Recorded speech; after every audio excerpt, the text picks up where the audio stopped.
Read the last page out loud, Ryan. My ex-husband's hand actually started shaking in front of 400 people. We were standing on stage at a luxury charity gala in Miami, cameras rolling, his new girlfriend frozen beside him while I held the envelope he never thought I'd see. 6 months earlier, Ryan had thrown me out of our penthouse with my suitcases in the hallway and called me useless in front of the building staff. 2 weeks later, he moved her in.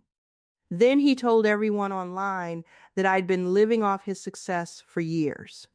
But the papers in his hands weren't divorce documents. They were tied to $48 million he hid before he kicked me out. And the second he flipped to the final page, two federal agents walked through the ballroom doors. At first, nobody in the audience understood what they were seeing. The ballroom had been loud seconds earlier. Glasses clinking, people laughing, phones recording Ryan's speech about entrepreneurship and loyalty. But now the entire room had gone dead quiet, except for the soft sound of paper moving in Ryan's hands. His girlfriend Chloe looked from the agents to me, confused. "Ryan?" she whispered. He didn't answer her. He just stared at the documents like they'd caught fire. I'd seen that expression once before. 3 months into our marriage, Ryan got audited over a payroll mistake. Back then, he paced our apartment all night because he couldn't stand losing control of a situation. And right now, he looked exactly like that again, only worse. One of the agents stopped near the stage stairs and spoke calmly into an earpiece while guests started turning in their chairs, whispering to each other. Ryan suddenly grabbed my wrist hard enough to hurt. "What did you do?" he muttered through his smile. That fake public smile. The one he used for investors. I pulled my hand away. "I finished what you started." A few people in the front row recognized me now. I could see it happening across their faces. Not Ryan's wife. Not anymore. The woman he replaced. The useless ex-wife he humiliated online while posting vacation photos with Chloe 2 weeks after our divorce filing hit the court records. Ryan had spent months making me look unstable, bitter, emotional, and honestly, for a while it worked. After he threw me out, I stayed on my best friend's couch for nearly a month, scrolling through headlines about my own marriage falling apart. Every article quoted Ryan calling himself a self-made entrepreneur. Every interview erased me a little more. Nobody mentioned the years I spent helping him build that company before anyone knew his name. Nobody mentioned the nights I stayed awake fixing investor presentations while Ryan slept on the office couch, pretending exhaustion made him a genius. And nobody knew why he'd rushed the divorce so fast. But they were about to. Ryan flipped another page, then another. His face lost all color. One of the board members near the front suddenly stood up. "Ryan," he said sharply, "what exactly is this?" Ryan looked up at me for the first time since I walked on stage, not angry, terrified. Then his eyes dropped to the final signature at the bottom of the page, and he stopped breathing for a second. "Answer him, Ryan." The silence in the ballroom somehow got heavier after the board member said it. Ryan straightened his jacket like he could still control the room if he looked composed enough. "This is a misunderstanding," he said into the microphone, forcing out a laugh. "My ex-wife is upset about the divorce, and apparently she's decided to make a scene." A few nervous chuckles came from the back of the room. Not many, because people were watching his face now, not listening to his words. And Ryan Bennett was scared. I stood beside him under the stage lights, close enough to hear the uneven way he was breathing. Chloe had taken a small step away from him without even realizing it. That hurt him more than the papers. For years, Ryan had built his entire identity around looking untouchable. Successful, controlled, admired. When I met him, he was 29, renting a tiny office above a laundromat and pitching startup ideas to anyone willing to listen. I was 21, freelancing in digital branding while trying to grow my own client list. Ryan had ambition. I'll give him that. But ambition wasn't what made his company explode. Visibility did. And I built that for him. I designed the campaigns that got investors interested. I ran the company's social media before they could afford employees.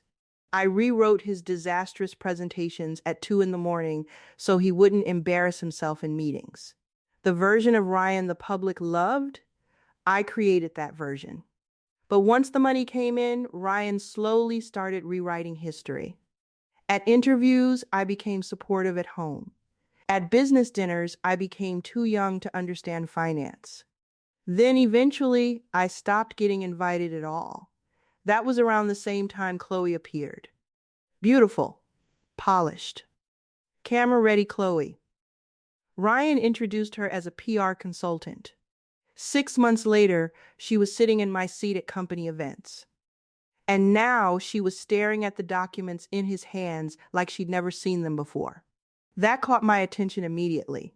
Because if Chloe didn't know about the accounts, then Ryan had lied to everyone. A man near the front row stood up suddenly. One of the investors. Ryan, he said carefully, why are federal investigators named in these documents? Ryan's jaw tightened. Then he looked directly at me and said, quietly enough that only I could hear, "You have no idea what you just started." I held his stare. "No," I said. "You started it the night you threw me out." And right then, Ryan turned to the final page again before immediately trying to close the folder. But one of the agents had already started walking toward the stage. "Sir, we're going to need you to keep those documents visible." The federal agent's voice cut through the ballroom so cleanly that even the waitstaff stopped moving. Ryan's fingers tightened around the folder. "This is completely inappropriate," he snapped, finally dropping the fake charming persona. "You can't walk into a private event based on accusations from a bitter ex-wife." "Then the record should clear you," the agent replied calmly. That answer hit harder than an accusation would have. Because innocent people argue. Guilty people panic. And Ryan was panicking. I watched a thin line of sweat form near his temple as cameras continued recording from every angle. Somewhere near the back of the ballroom, somebody whispered, "Oh my God, this is real." Chloe looked between us, completely blindsided now. "Ryan," she said carefully, "what records?" He ignored her. That told me everything. 3 months earlier, I'd sat inside a forensic accountant's office staring at spreadsheets that made no sense at first. Millions moving between shell companies. Consulting invoices linked to businesses with no employees. Transfers routed through Cyprus, Luxembourg, and accounts that disappeared the second money landed in them. At first, I thought Ryan was hiding money from me. Then I realized he was hiding money from everyone. Investors, the board, even the government. And somehow he thought rushing our divorce would protect him. I looked out at the crowd. Half the room had their phones raised now. "You told everyone I lived off your success," I said into the microphone. "But while you were posting photos with Chloe in St. Tropez, you were moving $48 million through offshore accounts before the divorce settlement finalized." The room erupted instantly. People talking over each other. Board members standing. Someone near the stage actually swore out loud. Ryan stepped toward me fast enough that one of the agents immediately moved between us. "You don't understand the structure of those transactions," Ryan said sharply. I almost laughed at that, because 6 months ago that line would have intimidated me. Back when he still thought I'd stay quiet. I looked directly at Chloe. Did he ever explain why payments from your PR contracts were routed through three separate shell corporations? Her expression changed instantly. What? She whispered. Ryan turned toward her too quickly. Chloe, don't. Page 6, I interrupted. Ryan froze. Because page 6 wasn't speculation. It was evidence. Signed evidence. And the second Chloe reached for the folder to read it herself, Ryan tried to pull it away. Ryan, Chloe said slowly, still gripping the edge of the folder, why is my name attached to these companies? You could actually hear the shift in the room. Not sympathy, not curiosity anymore. Fear. Because everyone watching realized this wasn't some messy public divorce. This was something bigger. Something criminal. Ryan looked trapped for the first time in his life. Chloe, stop talking, he said under his breath. No, she fired back immediately. What is this? He reached for the folder again, but one of the federal agents stepped forward. Sir, do not remove or destroy any documents. That sentence landed like a bomb. A board member near the front sat down heavily in his chair, staring at Ryan like he didn't recognize him anymore. And honestly, neither did I. Not completely. I knew Ryan was arrogant, manipulative, obsessed with appearances. But when I first started digging through the financial records, I still believed there had to be some explanation. Until I found the transfers connected to investor funds. That was the moment everything changed. This wasn't just about hiding money from me during the divorce. Ryan had been moving company funds into fake consulting firms for years, then disguising them as international expansion expenses. Every rushed document during our divorce suddenly made sense. He wasn't trying to end the marriage quickly, he was trying to shut me out before I noticed the accounts. I stepped closer to the microphone. 3 months ago, I said, I turned everything over to federal investigators. The room went completely still again. Ryan closed his eyes for half a second like he already knew what was coming next. I gave them transaction histories, internal emails, offshore account records, and copies of the financial waivers your attorneys tried to pressure me into signing. One investor muttered, Jesus Christ. Another board member stood up. Ryan, tell me this isn't true. But Ryan didn't answer him. Because he couldn't. Chloe was still staring at page 6 in horror. You used my contracts? She asked quietly. You said those were tax structures. Ryan finally lost control. They are tax structures. He shouted. Do you people have any idea how international business works? The outburst only made things worse. Phones stayed raised, cameras kept recording, and for the first time, Ryan had nowhere to hide behind charisma or money. I looked directly at him and opened to the final page myself. Then I read the last line into the microphone. Effective immediately, Ryan Bennett is suspended from all executive authority pending criminal investigation for fraud, financial concealment, and investor deception. Right as the words left my mouth, the federal agent started walking toward him. The entire ballroom exploded into noise. People stood up at once, chairs scraping against the marble floor, while reporters rushed toward the stage with their phones raised. Ryan looked around wildly like he was searching for someone to fix this for him. But nobody moved. Not the board, not the investors, not even Chloe. One of the agents stepped beside him. Mr. Bennett, we need you to come with us. Ryan finally turned toward me fully, his face pale under the stage lights. You planned this? He asked quietly. I held his stare. No, I said, you did. Because the truth was, none of this started at the gala. It started the night he threw me out of our apartment. I still remembered standing barefoot in that hallway while building staff avoided eye contact with me. My clothes stuffed into suitcases. Chloe sitting inside the penthouse wearing my robe while Ryan told me I was dead weight. At the time, I thought the humiliation was the worst part. I was wrong. The worst part was realizing he genuinely believed I would disappear quietly, that I'd sign whatever his lawyers placed in front of me because I was too overwhelmed to fight back. And honestly, maybe the old version of me would have. But then I overheard that phone call about the Cyprus accounts. Then I saw the divorce waiver blocking financial review. Then I started asking questions. The forensic accountant I hired found hidden transfers within 2 weeks.